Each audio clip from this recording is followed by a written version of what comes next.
High guys, welcome back to my YouTube channel. तर last व्हिडिओमध्ये आपण जे बघितलं होतं ते होतं कोल्हापूरचे महालक्ष्मी टेम्पल, कोल्हापूरचा राजवाडा आणि पंचगंगेचा घाट. तर आता आपण जाऊया ज्योतिबाच्या दर्शनाला. दख्खनचा राजा ज्योतिबा. तर खूपच भारी असं गुलाबी गुलाबी सगळीकडे मुळाची उधळण केलेली आहे. म्हणजे भारी वाटलं आहे. म्हणजे फर्स्ट टाईम येते ज्योतिबाला, त्यामुळे एक्साइटमेंट होतीच. सगळ्यांचे फोटोज बघत होती. म्हणजे फोटोजमध्ये रील्समध्ये बघितलेलं प्रत्यक्षात हे टेम्पल मी बघते. म्हणजे खूप आनंद होतो मला. खूप मस्त वाटलं ज्योतिबाला येऊन. समोरच तुम्ही बघू शकता ज्योतिबाची मूर्ती आहे, त्याचं दर्शन घेतलं. खूपच भारी. हे इकडचं होतं सटवाई देवीचं मंदिर आहे. हे बघू शकतात तुम्ही. हे बघा, गुळाची उधळण केलेली आहे सगळ्यांनी. ओवीला पण आम्ही गुळाला दिलेलं, ती पण उधळत चालली आहे सगळीकडे. एकदम मस्त वाटतं. असं मंदिराची एंट्री जरा अशी गोल गोल फिरून तिकडनं आहे. पहिला पण मंदिरात गेल्यावर ना आपल्याला केदारेश्वराचं दर्शन घ्यायचं असतं, त्यानंतर ज्योतिबाचं दर्शन घ्यायचं आहे.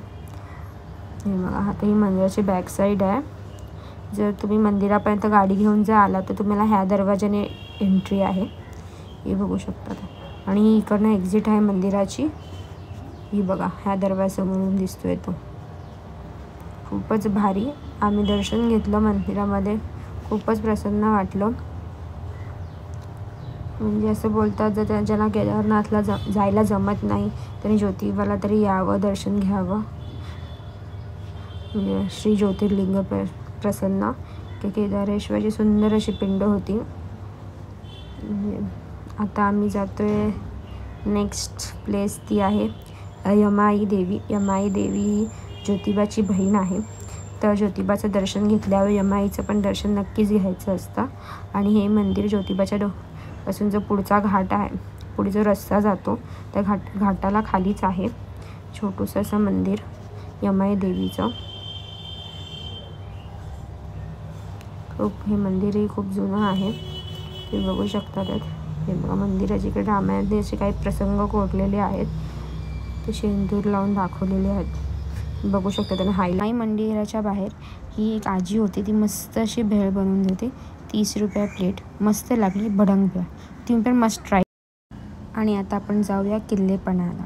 पन्हाळा म्हटलं की आठवतो ते पन्हाळ्याचा वेढा, बाजीप्रभू, पावनखिंड आणि विशाळगड. चला, विशाळगड. आता खूप दिवसांनी महाराजांचा किल्ला बघायला जायला मिळत आहे. म्हणजे तर मला आठवत नाही की मी लास्ट किल्ला कधी बघितला होता. आणि तर खूप दिवसांनी पन्हाळा, म्हणजे लहानपणापासून जेव्हा पुस्तकात आपण वाचतो तो पन्हाळ्याचा इतिहास, त्यापासून ते एक ओढ असते तिकडे जायची.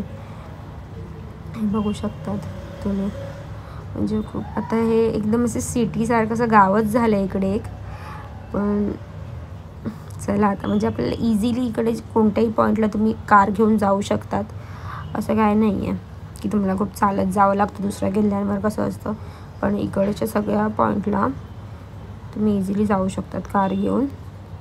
तर इकडची विहीर होती, अशी पायऱ्या करून पायऱ्याने उतरायची. आणि आता हा समोर दिसतोय तो पन्हाळ्याचा फेमस असा 3 दरवाजा, याला पश्चिम द्वार असेही म्हणतात.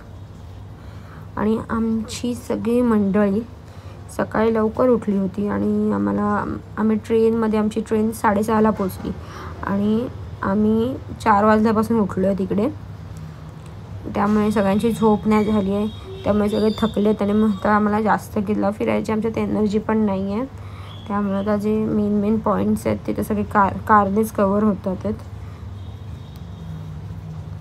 बघू शकता 3 दरवाजा, जे कोरीवकाम केलेलं आहे, जे बांधकाम खूप मस्त आहे. म्हणजे सगळ्यांनी पन्हाळा किल्ला हा बघावाच, की याचं बांधकाम अजूनही जसंच्या तसं व्यवस्थित आहे. हे बघा, 3 दरवाजावरून आम्ही बघतोय. तर आपण खाली जाऊया, म्हणजे खूपच भारी आहे.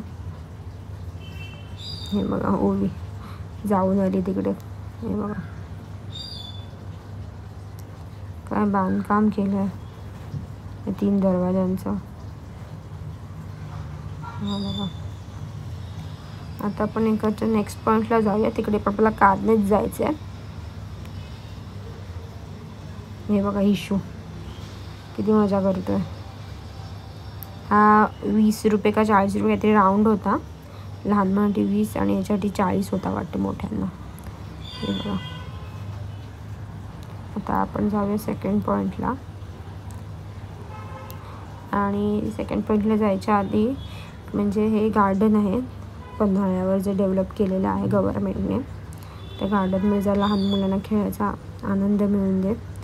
म्हणजे हे बघ शिवतीर्थ उद्यान. म्हणजे खूपच मस्त गार्डन केलेलं आहे. मला वाटलं पण नव्हतं की असं वरती फोटोवर असं नुसतं असं गार्डन असेल आधुनिक सुविधांचं. म्हणजे मुंबईमध्ये पण एवढी नसतात क्लीन गार्डन्स, तेवढं तिकडे होतं. तुम्ही बघू शकता समोरच तुम्हाला शिवमुद्रा दिसते. खूपच मस्त गार्डन आहे. आमच्याकडची बच्चा कंपनीने मग खूप एन्जॉय केलं आहे गार्डनमध्ये. हे बघा बदकं वगैरे वेल मेंटेन आहे. मी तुम्ही आलात ना पन्हाळ्याला तर तुम्ही गार्डनला पण नक्कीच या. म्हणजे थोडा वेळ जरा 10-15 मिनटं आराम करा इकडे मस्तपैकी. हे बघू शकता तुम्ही गार्डन. संध्याकाळच्या कारंज्या वगैरे चालू होतात. ते बघा फ्लॉवर्ससाठी पण त्या लोकांनी एवढं मस्त केलं आहे ना. असं सगळं असं वेल मेंटेन आहे. हे बघा. आणि आता आम्ही आलो सज्जा कोठी इकडे. हा जो स्थळ आहे ते पन्हाळ्यातलं सगळ्यात मेन स्थळ आहे सज्जा कोठी. आता आपण जाऊया वरती सज्जा कोठीच्या इकडे. हे असं वरून हे दरवाजा आहे तर चढून जावं लागेल. ते बघूया. आणि पायऱ्यांवर पण खूप अंधार होता तुम्हाला दिसू शकतं. चला आता वर जाऊन बघूया.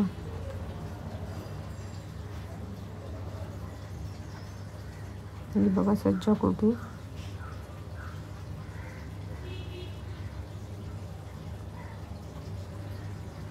हे बघा